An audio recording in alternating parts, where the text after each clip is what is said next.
Bah oui. Ah, ok, bonjour. Bonjour à tous. Donc, je suis Laure. Je voulais vous dire que je suis une miraculée. Il y a quelques années, je devais mourir selon un diagnostic médical, mais Dieu en a décidé autrement. Et un Larsen.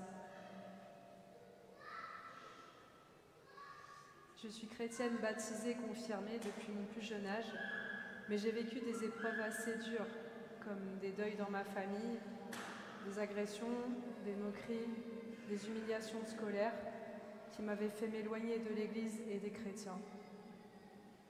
Ces souffrances m'avaient poussée vers des pratiques occultes comme la magie et la divination qui ne faisaient qu'accentuer mon mal-être intérieur.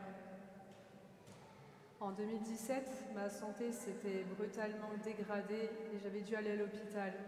Et un médecin m'avait diagnostiqué un cancer et que mes jours étaient comptés.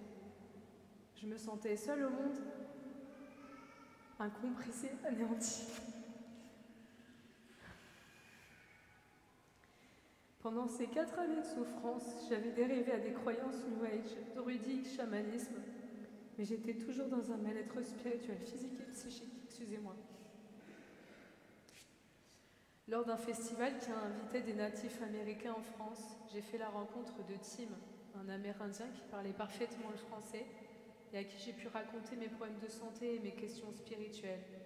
Et il m'a répondu « Si tu cherches des réponses, tout est dans la Bible. » Et il ajouta « Tu sais, les Amérindiens sont convertis et croient en Jésus. Même les chamans prient et finissent leurs prières par « Amen, merci Jésus. » Ça m'a vraiment interpellée. Par la suite d'une rupture amoureuse, je me suis tournée vers Jésus, j'ai crié « Au secours Jésus !» Et j'étais dans la première église pour parler avec un prêtre de toute ma vie, les questions sur la religion, la nature. C'est à ce moment que j'ai décidé de laisser Jésus monter dans ma barque comme les disciples dans l'Évangile. Le prêtre m'a accueilli et m'a écouté sans me juger. Il était partisan de l'écologie et essayait de comprendre ma vision des choses. Je me suis sentie comprise car il parlait de la nature comme moi. Par la suite, des personnes de l'Église m'ont accueillie avec bienveillance et m'ont soutenue en priant pour moi et pour ma guérison. Durant 1 an, la 4e année de souffrance, j'ai vraiment vécu avec Jésus. J'allais à la messe, je me confessais tous les jours.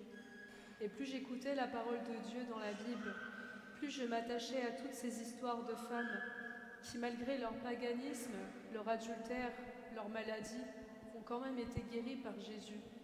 Et c'est en m'accrochant à la parole que j'ai pu tenir, espérer et croire.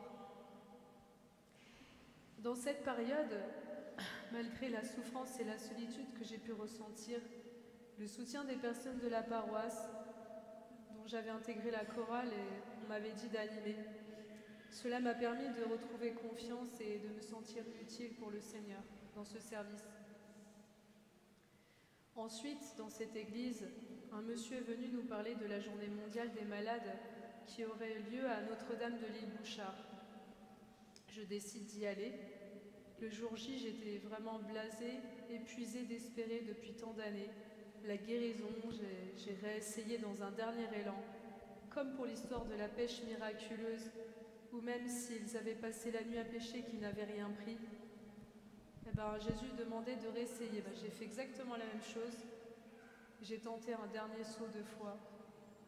Et avec un dernier élan, au moment où le prêtre est passé pour me donner le sacrement des malades par imposition des mains, j'ai dit au Seigneur, soit tu me guéris, soit tu reprends ma vie, tu fais quelque chose. Excusez-moi.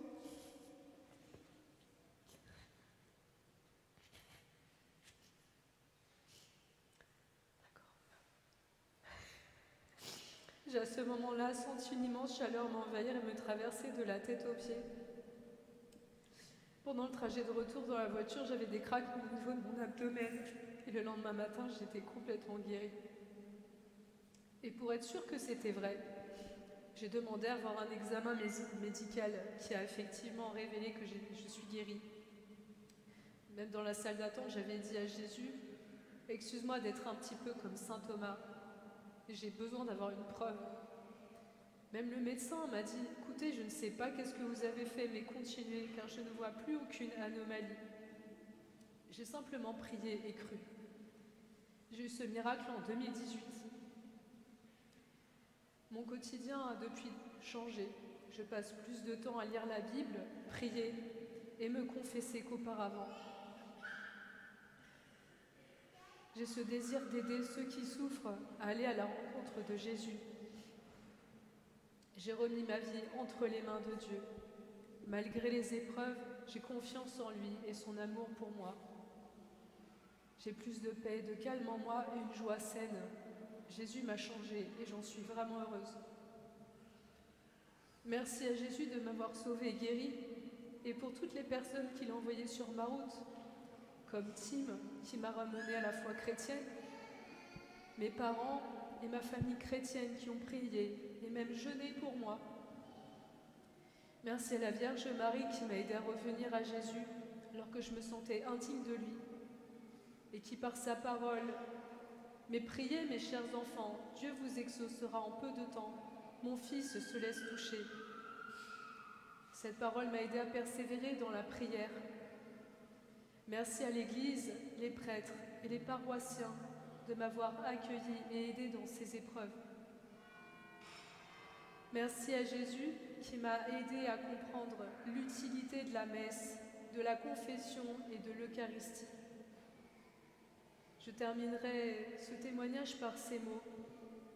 Ne vous lassez pas de prier. Laissez tomber ce qui est vraiment contraire à Dieu. Lisez la Bible, car oui, il y a une réponse absolument à tout. Confessez-vous un maximum, car cela permet de se rapprocher du Christ et de se libérer de ses fardeaux. Communiez, car l'Eucharistie donne la force de vivre. Vivez la messe. La lecture de la parole permet de corriger ses défauts, d'être rassuré et guidé. Soyez bénis, Jésus vous aime.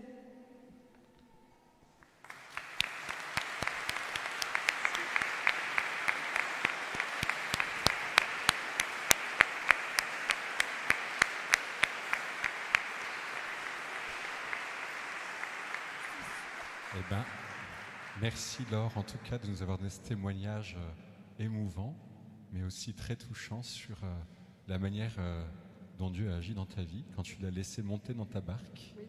de manière progressive, un peu exceptionnelle aussi. Et voilà, au moins ça nous montre l'action de Dieu dans notre vie. Merci Laure. Merci beaucoup. On va continuer avec un petit temps de prière que le Père Bertrand va vous